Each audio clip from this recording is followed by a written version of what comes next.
تو اسے اللہ کی عطا ہی سمجھنا چاہیے۔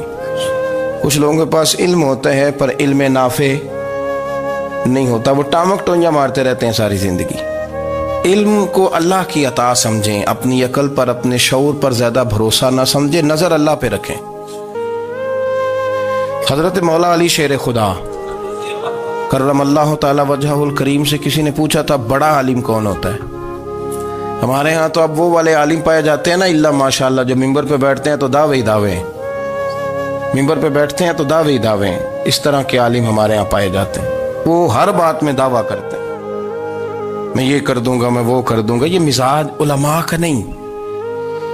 حضرت علی المرتضیٰ سے کسی نے پوچھا بڑا عالم کون ہوتا ہے؟ فرمایا بڑا عالم وہ ہوتا ہے کہ جسے مسئلے کا پتہ نہ ہو تو وہ کہہ دے مجھے نہیں پتا، میں پتہ کر کے بتاؤں گا، غلط بات بیان نہ کرے۔ امام مالک سے کسی نے کوئی مسئلہ پوچھا تو آپ فرمانے لگے مجھے اس سوال کا جواب نہیں آتا، ہمارے بزرگ سمجھاتے کیا ہے؟ وہ کہنے لگا آپ اتنے بڑے امام ہیں تو اس سوال کا جواب نہیں آتا۔ آپ فرمانے لگے اگر مجھے ہر سوال کا جواب آتا پھر تو میں خدا ہوتا، مجھے ہر سوال کا جواب نہیں آتا، مجھے تو اتنا آتا ہے جتنا میرے رب نے مجھے عطا کر دیا ہے۔ اپنی نظر اللہ پہ رکھیں، نکل آئیں اس معمے سے باہر کہ میں کوئی بلا ہوں، مجھے بڑا پتہ ہے، میرے پاس 6 ڈگریاں ہیں، مجھے 10 جگہ پہ تدریس کا شغف حاصل ہے، اس سے نکلیں باہر۔ قرآن مجید دیکھیے گا، اللہ تعالیٰ نے ارادہ قدرت فرمایا کہ میں حضرت آدم کو بناؤں گا، پھر بنانے کے بعد فرمایا فرشتوں سجدہ کرو آدم کو، سب نے سجدہ کیا الا ابلیس ابا واستکبر وکان من الکافرین، سب نے سجدہ کیا سوائے ابلیس کے، اس نے انکار بھی کیا، تکبر بھی کیا اور کافروں میں سے ہو گیا۔ تو یہ جب اللہ تعالیٰ نے سجدہ کرایا تو کیسے کرایا؟ اللہ تبارک و تعالیٰ نے نا حضرت آدم کو علم سکھایا خود، وعلم آدم الاسماء کلہا، خود اللہ فرماتے ہیں کہ میں نے جناب آدم علیہ السلام کو تمام اشیاء کے نام سکھائے، سب اشیاء کے نام سکھائے۔ تو وہ چیزیں پھر میں نے نا، اللہ فرماتے ہیں میں نے فرشتوں پہ پیش کی، میں نے کہا کہ بتاؤ ان کے نام کیا ہے، تو فرشتوں نے جو جواب دیا وہ سمجھنے والا ہے۔ اللہ نے چونکہ خود علم سکھایا تھا حضرت آدم کو، جناب آدم سکھایا تھا، لیکن فرشتوں کو نہیں سکھایا تھا۔ تو اللہ کریم نے فرمایا فرشتوں اب یہ بتاؤ ان چیزوں کے نام کیا ہیں؟ تو فرشتے کیا کہتے ہیں؟ فرشتے عرض کرتے ہیں قالوا سبحانک لا علم لنا۔ آپ کبھی یقین کریں اس چیز کی لذت لیں تو مزہ آ جائے۔ کہا قالوا سبحانک، کہنے لگے تو پاک ہے، قالوا سبحانک، کہنے لگے تو بھئی آدم علیہ السلام کو نام سکھا لیے، پھر فرشتوں کے سامنے وہ چیزیں پیش کر کے کہا ان چیزوں کے نام بتاؤ، تو فرشتے کیا کہتے ہیں؟ کہتے ہیں قالوا سبحانک، تو پاک ہے، لا علم لنا، ہمارے پاس کوئی علم نہیں، الا ما علمتنا، ہمیں تو اتنا پتہ ہے جتنا تو نے ہمیں سکھا دیا، ہمیں تو اتنا پتہ ہے جتنا تو نے ہمیں، لا علم لنا، ہمارے پاس کوئی علم نہیں ہے، اتنا ہی پتہ ہے جتنا تو نے ہمیں سکھا دیا ہے، اس سے زیادہ ہمارے پاس علم۔ اور یہ کیوں تو نے ہمیں جتنا سکھایا اتنا پتہ ہے؟ فرشتے یہ نہیں کہتے یا اللہ تو زیادہ سکھا، آدم کو دیا تو ہمیں بھی دے، یہ نہیں فرمایا، فرمایا انک انت العلیم الحکیم، اے اللہ تو علم والا بھی ہے اور حکمت والا بھی ہے، تجھے پتہ ہے کس کو کتنا دینا ہے، جتنا تو نے مناسب سمجھا جناب آدم کو دیا، اور جتنا تو نے بہتر سمجھا وہ تو نے ہمیں عطا فرمایا۔ تو اگر آپ کے پاس علم ہے، کہیں نالج ہے، اس کو اللہ کی عطا سمجھیں۔ ہمارے ہاں بہت سارے لوگ بن کے بیٹھ جاتے ہیں، میں اکثر کہتا ہوں کہ پھر وہ دعوے کرتے ہیں میرے علاقے والے جاہل ہیں، میرے شہر والے جاہل ہیں، میرے خاندان والے پڑھے نہیں۔ یہ آپ کا دعویٰ ہے، یہ آپ کو خراب کر دے گا۔ ہم نے بہت سارے ایسے لوگ دیکھے جو بہت بڑے عالم تھے، لیکن اللہ جب لینے پہ آیا تو عقل ہی لے گیا، شعور ہی چلا گیا، حافظے ختم ہو گئے۔ آپ دیکھتے ہیں بڑھاپے میں کچھ لوگ ایسے ہوتے ہیں کہ جن کو یہ بھی یاد نہیں رہتا کہ میرا نام کیا ہے، میں کہاں ہوں، مجھے کدھر جانا ہے۔ تو اس وقت سے اللہ کی پناہ مانگیں اور اپنی نظر اپنے رب کریم کی جانب رکھیں، اللہ کی جانب اپنی نظر کو مبذول رکھیں۔ دوسری بات، علم کے بعد ایک چیز آتی ہے جس کا نام ہے ہدایت، جس کا نام ہے تقوی، جس کا نام ہے پرہیزگاری، جس کا نام ہے عمل، عبادت، ریاضت۔ یہ بھی اسی وقت ہی نصیب ہوتی ہے جب میرا رب کریم نصیب فرما دیتا ہے۔ ہم نے نا نیکی کا اپنا اپنا سٹیٹس بنا لیا ہے، اپنا اپنا معیار بنا لیا ہے۔ کچھ لوگ کہتے ہیں کہ جناب مسجد میں سیمنٹ کا توڑا دینے سے بہتر ہے کسی غریب کو آٹے کا تھیلا دے دو۔ اب اس نے اپنا مزاج بنا لیا نا نیکی کا، اس نے اپنا سٹیٹس بنا لیا۔ میرا یہ سوال ہے کہ نبی پاک صلی اللہ تعالیٰ علیہ وسلم جب مدینہ شریف آئے تھے تو حضور نے سب سے پہلے غریبوں میں آٹا تقسیم کیا تھا کہ سب سے پہلے مسجد بنائی تھی؟ کیا عجیب لوگوں کا رنگ ہے، اپنی مرضی کی ہدایت، اپنی مرضی کا تقوی، اپنی مرضی کا معیار۔ مسجد کوئی بڑا چھوٹا خطیب بھی میری طرح کا ہو نا تو وہ مسجد میں بیٹھ کے جب نبی پاک کی بات کرتا ہے تو کہتا ہے میرے رسول پاک غریبوں کا سہارا بن کے آئے۔ وہ غریبوں کی بات کرتا ہے، مسکینوں کی، لاچاروں کی، کمزوروں کی بات۔ تو مسجد ہی تو وہ ادارہ ہے جہاں سے غریبوں کی بات ہو رہی۔ تو اب لوگوں نے غریب کو اور مسجد کو لڑانا شروع کر دیا، اس کو لڑاؤ کہ مسجد میں پیسے دینے سے بہتر ہے آپ غریب کو آٹے کا تھیلا دے دیں۔ آپ یہ کیوں نہیں کہتے کہ مسجد میں بھی آپ توڑا دیں ایک سیمنٹ کا اور ساتھ غریب کو بھی خدمت کریں؟ یہ کیوں نہیں تقویٰ؟ اپنی اپنی مرضی کا مزاج، اپنی اپنی۔ کچھ لوگ کہتے ہیں چھوڑو جی، ساری زندگی انسان نماز پڑھتا رہے اور پھر گالیاں بھی دیتا رہے، بندہ داڑھی بھی رکھ لے اور جھوٹ بولنا بھی نہ چھوڑے۔ تو یہ آپ نے اپنے پاس سے تقوی کا معیار بنایا۔ گالی دینے کا گناہ ہے اور داڑھی رکھنے کا ثواب ہے۔ تو اگر آپ داڑھی رکھے ہوئے ہیں اور آپ کوئی غلطی کر رہے ہیں تو اس سے آپ کی داڑھی کا ثواب ختم، اللہ کرے آپ کو سمجھ آئے میری بات۔ آپ کوئی غلطی کر رہے ہیں، داڑھی کا ثواب اس سے ختم، وہ اپنی جگہ پہ قائم ہے چیز۔ اپنی مرضی کا کیوں تقوی کا معیار بناتے ہیں؟ تقوی کا مزاج اپنی مرضی کا نہ بناؤ۔ اللہ کی بارگاہ سے دعا مانگو کہ یا اللہ ہمیں ہدایت کا نور عطا فرما، اللہ تو ہمیں رستہ دکھا، تو بتا کہ ہدایت کیا ہے۔ تو رب فرماتا ہے اللہ ولی الذین آمنوا، اللہ مومنوں کا مددگار ہے، یخرجہم من الظلمات الی النور، وہ انہیں اندھیروں سے نکالتا ہے اور نور کی طرف روشنی عطا فرماتا ہے۔ اندھیروں سے نور کی طرف اللہ لاتا ہے۔ اللہ ولی، اللہ مومنوں کا ولی ہے، وہ انہیں اندھیروں سے نور کی طرف نکالتا ہے۔ ہدایت ہمیشہ اللہ کی طرف سے سمجھے۔ جب وہ نماز کی توفیق دیتا ہے تو اپنے فضل سے دیتا ہے، جب وہ ذکر کی توفیق دیتا ہے تو اپنے فضل سے۔ ہم سمجھتے ہو جی فلانا نہیں پڑھ رہا بڑا بیوقوف ہے، فلانا نہیں پڑھ رہا، تو تم کیا اپنی عقل کے زور پہ پڑھ رہا ہے؟ میں جی اللہ کے فضل سے 2 سپارے پڑھتا ہوں، تو کس پہ احسان کرتے تو 2 سپارے پڑھ کے رویا کر کہ اگر مالک تو بڑا کریم نہیں؟ بڑے لوگ ہیں جن کو پورا قرآن حفظ ہے پر انہیں پڑھنے کی توفیق نہیں، تو انہیں فضل کیا اور مجھے توفیق دے دی ہے پڑھنے۔ رویا کر، پڑھ کے رویا کر، راتی ساری کر کر زاری، وہ نیند اکھاں تھی توندے تے فجرے اوہی گناہگار کہاون سب تو نیوے ہوندے۔ مہربانی کریں، ڈریں، نیکی کریں تو پھر ڈریں، پھر احساس پیدا کریں، پھر اپنے اندر وہ کمزوری لائیں کہ توبہ توبہ مجھے تو پتہ ہی نہیں، تو جانتا ہی نہیں۔ حضرت سیدنا امام اعظم ابو حنیفہ رحمۃ اللہ تعالی علیہ کے ساتھ ایک شخص کہتا میں نے نماز پڑھی تو عشاء کی نماز تھی۔ یہ جو لوگ بڑے ہوتے ہیں نا، جن کے پیار کرنے والے بڑے ہوتے ہیں، ان کے گرد خوف بھی بڑا ہی ہوتا ہے، انہیں بڑا ڈر لگتا ہے، بڑی بعض اوقات آزمائش ہوتی ہے ان کی۔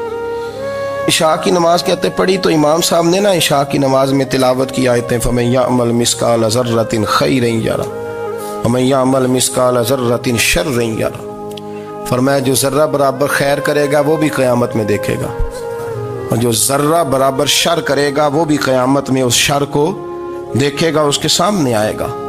تو وہ شخص کہتا ہے کہ سارے لوگ نماز پڑھ کے چلے گئے تو امام صاحب رحمۃ اللہ علیہ نے اپنی داڑھی پکڑی، رو رہے ہیں، کہتے ہیں وہ ذرہ برابر نیکی کا بدلہ دینے والے، وہ ذرہ برابر شر پہ سزا دینے والے، میری سفید داڑھی کو دیکھ مالک، میرے ذرے ذرے سامنے نہ لانا، لوگ تو میری بڑی قدر کرتے ہیں دنیا، میں تو بڑا پہچانا جاتا ہوں، لوگ تو میری راہوں میں پھول لیے کھڑے ہوتے ہیں، مجھے بڑا نوازتے ہیں، قیامت میں رسوا نہ کر دینا، میرے لیے مشکل ہو جائے گی۔ وہ کہتے ہیں میں نے امام صاحب کا درد دیکھا، مجھے کوئی کام تھا تو میں چلا گیا، میں نے کہا کہ وہ اس وقت اللہ کے حضور حاضر ہیں تو میں دوبارہ آؤں گا۔ کہتے ہیں میں تہجد کا وقت آیا تو امام صاحب وہیں بیٹھے تھے، اور ان کی داڑھی آنسوؤں سے بھری ہوئی تھی اور زور سے داڑھی پکڑی ہوئی، کہنے لگے مالک رسوا نہ کر دے، قیامت میں رسوا نہ کر دے۔ یار جو ہدایت یافتہ لوگ تھے وہ تو ڈرے ہوئے تھے، وہ تو سہمے ہوئے تھے، وہ تو کہتے تھے یہ اس کا فضل نہیں، اس نے بلا لیا، یہ اس کا کرم نہیں۔ حضرت باعزید بستامی کسی کافر کو دیکھتے تو رو پڑتے، کہتے مالک تو کتنا قریب ہے، یہ بے ایمان رہ گیا، تو نے اپنے فضل سے مجھے اپنے نبی کا غلام بنا لیا۔ وہ رو پڑتے۔ یہاں تو لوگوں کا دعویٰ ہی بڑا ہے، نمازی اللہ خیر فرمائے وہ تو دوسروں کو گھورتا ہے، وہ کہتا ہے جنت کا میں مالک ہوں، کنجیاں میرے پاس ہیں، میں کسی اور کو گھسنے نہیں دوں گا۔ اور اگر 2-3 حج کر لے تو پھر تو وہ کہتا ہے کہ اب میرے سے پوچھ کے لوگ جنت میں جائیں گے معاذ اللہ۔ اور اگر وہ 2 4 5 7 دفعہ کوئی نفل پڑھ لے تو پھر وہ کہتا ہے چھوڑیں جی سارے لوگ بے عمل ہیں، میں اکیلا نیک ہوں۔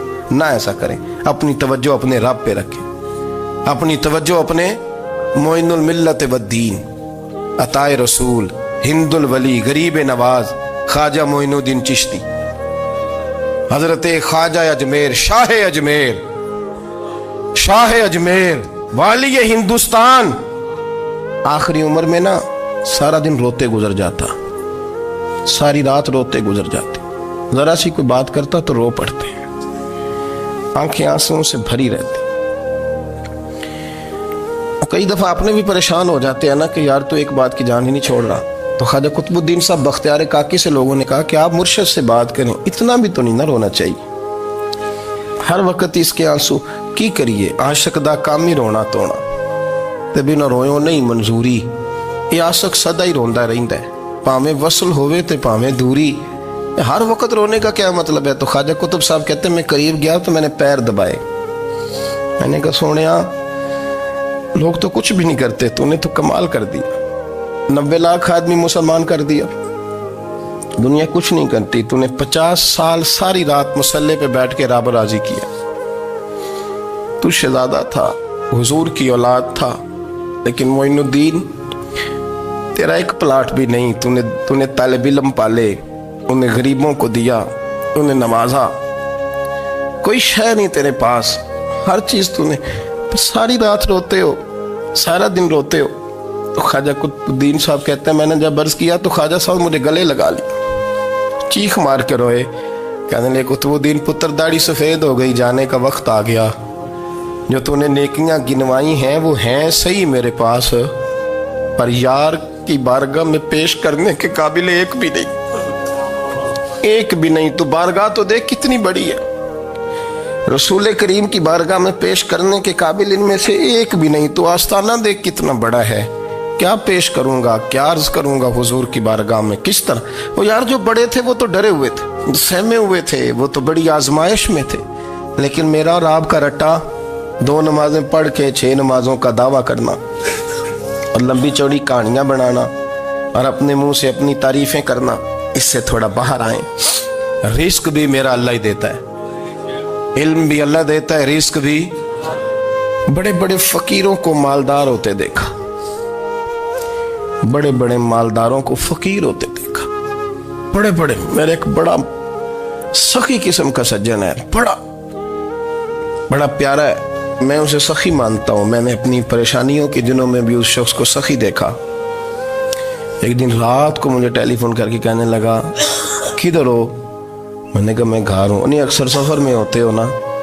میں نے کہا نہیں طبیعت کیسی ہے؟ ٹھیک ہے، بس حال چال پوچھنا تھا۔ میں نے سمجھائی، میں نے کہا یار یہ کوئی مسئلہ ہے، ورنہ رات کے 2 بجے کوئی حال پوچھنے کو فون تو نہیں نہ کرتا، کوئی مطلب ایسا تو مسئلہ نہیں نا؟ تو میں نے بیک کال کی، میں نے کہا یار میری بات سن، مسئلہ کیا؟ کہ نہیں کچھ نہیں دل کر رہا تھا۔ میں نے کہا میری گال سن، رہے اسی 4-5 سال کٹھے، میں تین جاننا، اصل بات کر۔ کہنے لگا مکان بھی بڑا ہے، سارا کچھ ٹھیک ہے، پر وہ بڑا ہی بے نیاز ہے، کچھ حالات اس قسم کے آ گئے ہیں کہ لوگوں کو بتاؤں بھی تو لوگ ماننے کو تیار نہیں، زیادہ نہیں، مجھے نا تھوڑے سے پیسوں کی ضرورت ہے، کوئی 15-20 ہزار اگر مل جائیں، میری ضرورت۔ آپ یقین کریں میں روتا رہا ساری رات۔ میں نے کہا مہربانہ تیرا کس طرح کرانگے، اس سے لے کے زمانہ استعمال کرتا تھا، پر بے پرواہی ویکھ نہ سجڑ دی، جتھے کسے دی پیش نہ جاوے، انہیں تاجاں والے در در رولے تے منگتے ہیں تخت بٹھاوے۔ سجنا کسے نو کارا مل دئی، کوئی کعبے خالی آوے. واللہ خیر الرازقین. وہ کہتے تو دائیں بائیں نہ جا، رزق تو تجھے میں دوں گا، میں ہوں بہتر رزق دینے والا. بڑے بڑے بادشاہ، بڑے بڑے شہنشاہ، بڑے بڑے لوگ، ہاتھوں میں کاسے، فقیریاں. ام ربیہ کہا کرتی تھیں، بڑی نیک اور صالح خاتون تھیں. وہ کہتی ہیں کہ میں نا بڑے امیر آدمی کی بیوی تھی، اپنے شوہر کے ساتھ چھت پہ بیٹھی تھی تو نیچے فقیر مانگنے والا آیا. اس نے بڑے درد سے صدا کی تو میں نے اپنے شوہر سے کہا کچھ دے دے. کہا دفع کر، ان لوگوں نے دھندا بنایا ہوا ہے. کہتی میں میکے سے بھی بڑا مال لے کے آئی تھی، میرے ماں باپ بڑے امیر تھے تو میں نے نا چوری اپنے خامہ سے نظر بچا کے باتھ روم جانے کے بہانے گئی اور نیچے جا کے 5 دینار میں نے اس فقیر کی ہتھیلی پہ رکھے. کہتے اس نے 5 دینار دیکھے، پھر میری طرف دیکھا تو میں نے اس کی آنکھوں میں آنسو چمکتے دیکھے. کہنے لگے بی بی رب تیرا بھلا کرے، میں 3 دنوں کا بھوکا ہوں. کہ وہ چلا گیا. میں گھر آ گئی، جب باہر آئی تو میرا شوہر کہنے لگا تو اتنی اب اتنی تو تیز ہو گئی ہے اور تو اتنی خود مختار ہو گیا، میرے بغیر پوچھے مال خرچ کرے گی، جا تجھے 3 طلاقیں. کہتی میں بالدار اور وزادار باپ کی بیٹی تھی، طلاق لے کے گھر آئی تو میرا باپ ٹوٹ گیا، چارپائی پہ چلا گیا. اوہو یہ کیا بن گیا. کہتی بڑی تکلیف رہی. 1-2 سال کے بعد میرے ابا نے میری شادی کر دی. اب جس شوہر کے پاس گئی وہ بڑا نیک تھا، پرہیزگار تھا، اللہ نے بہترین صلہ دیا. کتنی چھت پہ بیٹھی تھی، دروازے پہ فقیر آیا، میں نے شوہر سے کہا کچھ دے دوں. کہنے لگا 5 نہ دینا، 15 دینا، 20 دینا، میں فقیر ہوں، میں نے فقر سے دولت دیکھی ہے، اسے خالی نہ لوٹانا. کہتی ہے کہ میں نیچے گئی اور جب میں نے اس کی طرف دینار بڑھائے تو میری چیخ نکلی، پیسے پھینک کے میں بے ہوش ہو کے گری. میرا شوہر نے آ کے اٹھایا، اندر لے گیا، پانی منہ پہ چھڑکا. کہنے لگا تجھے کیا ہوا؟ کہنے لگے یہ جو مانگنے آیا یہ میرا پہلا شوہر تھا، وہی تھا جو کہتا تھا کہ تو 5 دینار دے آئیے، جا تجھے 3 طلاقیں. پڑھو نا حدیث پاک. میرے نبی پاک علیہ السلام نے فرمایا ایک بندہ گنجا تھا. گنجا کوئی ترتیب آگے پیچھے ہو جائے تو مفہوم کے لحاظ سے، لیکن میں مفہوم اس کا واضح کرتا ہوں. ایک گنجا تھا، کوئی شے نہیں تھی، سر پہ بال بھی نہیں تھے، رویا کرتا تھا. اللہ تعالیٰ نے فرشتے کو بھیجا، تجھے کیا چاہیے؟ تو کہنے لگا بال آ جائیں اور تھوڑا مال آ جائے. فرشتے نے ہاتھ پھیرا تو بال بھی آ گئے تو بکریاں بھی آ گئیں، لائنیں لگ گئیں، مال ہی مال ہو گئے. دوسرے کے پاس گیا، وہ کوڑا تھا، اس کو جا کے کہا کیا چاہیے؟ کہنے لگا شفا ہو جائے اور کچھ اللہ تعالیٰ آسانی کر دے. شفا بھی ہو گئی، گائیں بھی دے دی، بھینسیں بھی دے دی، مال ہی مال ہو گئے. پھر ایک کے پاس گیا، وہ اندھا تھا، تجھے کیا چاہیے؟ اس نے کہا آنکھیں ملنے اور کچھ ساتھ اللہ مال دے دے. اونٹ ہی اونٹ ہو گئے. جب بڑا نواز دیا تو پھر مالک نے امتحان لینے کا ارادہ کیا. یاری تیری سونا ہے پر آزمائشاں بھی تیریاں اگ. آزمائشاں تیریاں، صحیح کہہ رہا ہوں، آزمائشاں تیریاں، یاری تیری سونا ہے پر آزمائشاں تیریاں. یہ سونا پرکھیا جامدائی پہلو نہ لگاں دے لگ. اللہ نے فرمایا آزمائش کرو. سب سے پہلے گنجے کے پاس آئے، اسے کہا اللہ کے رستے میں کچھ دے. کہنے لگا میرے خرچے ہی بڑے ہیں، دیکھو تو صحیح کتنی مشکل میں وقت گزارتا ہوں، حال ہی کوئی نہیں. تو اس نے کہا میں نے تو سنا ہے تو گنجا اور بھوکا ننگا تھا. کہنے لگا میں تو جدی پشتی رئیس اعظم ہوں، تو یہ کس پاگل نے کہا ہے بھاگ جا؟ اس نے کہا اچھا جیسے تو تھا ویسے ہی ہو جائے. کھیت کھلیان اجڑ گئے، پھر سے گنجا ہو گیا. حضور علیہ السلام فرمانے لگے، پھر وہ اس کے پاس گیا جو کوڑا تھا، اسے کہا کچھ دے. کہنے لگا خرچے ہی بڑے.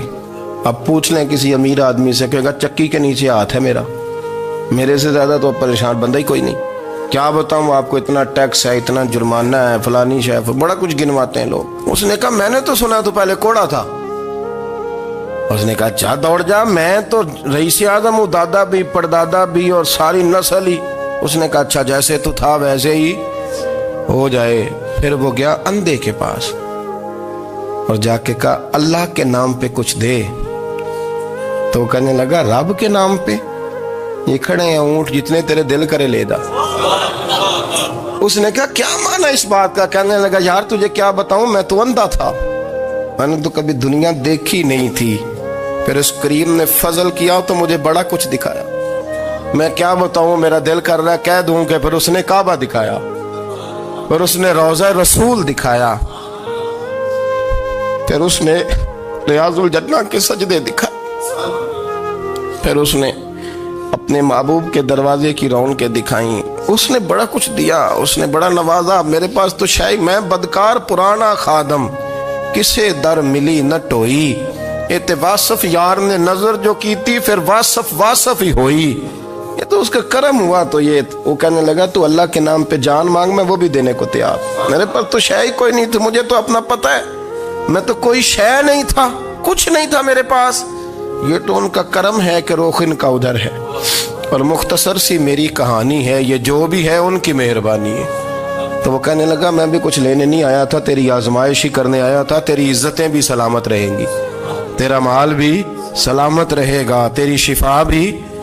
اپنی زندگی میں کبھی بھی اللہ کی بارگاہ سے توجہ ادھر ادھر نہ کریں، چھوڑیں لوگ کیا کر رہے ہیں، دنیا کیا کہہ رہی، کبھی بھی اپنی توجہ دائیں۔ ہمارا یہ مسئلہ بن گیا کہ ہماری سیاست ہے، ہماری دنیا داری ہے، ہم بندوں کو راضی کرنا چاہتے ہیں، ہم دیکھتے ہیں کون کس طرح، اور آپ یقین کریں آپ تھک جائیں گے، بندے راضی نہیں ہوں گے، وہ نہیں راضی ہوتے۔ آپ ان کو منا کے لائیں گے تو ادھر والے نکل جائیں گے، ادھر کو منائیں گے تو ادھر والے نکل جائیں گے۔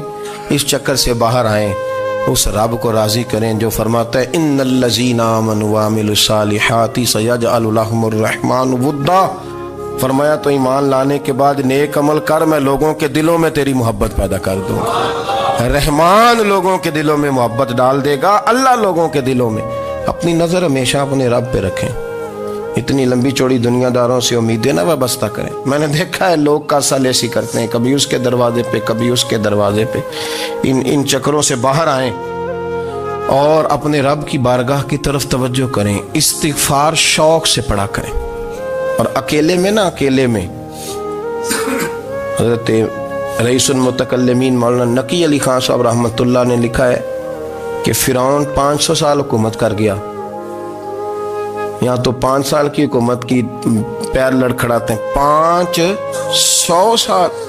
فرماتے اصل وجہ یہ تھی کہ دنیا جب سو جاتی تھی نا تو اوپر چادر لے کے تو مسلح پہ بیٹھ جاتا تھا، اور ہاتھ باندھ کے کہتا تھا رب تو ہی ہے، میرا پردہ نہ کھولنا، مالک تو ہی ہے، کرم نوازی کرنا، میری پکڑ نہ کرنا۔ وہ بے ایمان ہو کے اگر 500 سال ہاتھ باندھے تو گزارا کر لیتا ہے، تو ایماندار ہے۔ پر مسئلہ یہ ہے کہ تو رات کو بکل مار کے ہاتھ نہیں نہ باندھتا، تو منت نہیں کرتا، تو استغفار نہیں کرتا۔ توبہ کریں تو بچے رہیں۔ وہ اتنی لمبی حکومت کر گیا چونکہ رات کو کہتا تھا مالک رب تو ہی ہے، لیکن مہربانی فرما، میری پکڑ نہ فرمایا، تو اللہ نے تو اس کو مہلت دے دی۔